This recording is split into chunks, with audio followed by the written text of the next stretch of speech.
L'asthme est une maladie inflammatoire et chronique des bronches. Souvent d'origine allergique, cette maladie touche environ 6 à 7% de la population. Elle entraîne des symptômes liés à l'obstruction plus ou moins réversible des voies respiratoires. Chez les personnes prédisposées, il se manifeste par des épisodes de toux, de sifflements, de difficultés respiratoires et d'essoufflement. Ces crises, plus fréquentes les soirs et surtout en saison pluvieuse, c'est pourquoi les spécialistes conseillent. Pour diagnostiquer l'asthme, il y a un examen en particulier qui est fait qui s'appelle la spirométrie.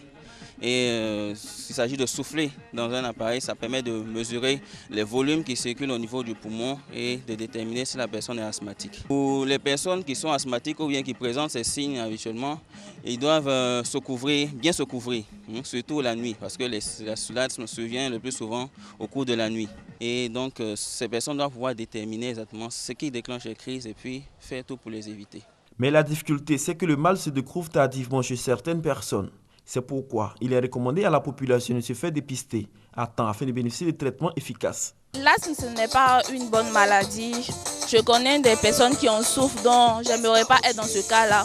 J'aimerais voir si j'ai de l'asthme. Quand elle est en train de manger, elle est totalement essoufflée, comme si on lui serrait le cou. Puis elle commence à transpirer. Donc nous, ça nous panique.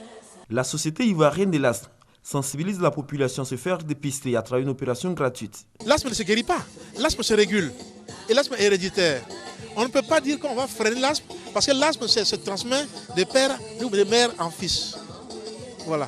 Donc l'asthme c'est une maladie héréditaire.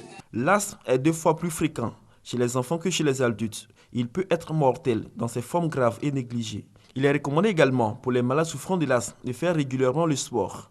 En Côte d'Ivoire, il n'existe pas de prise en charge médicale à ce jour pour les malades souffrant de l'asthme.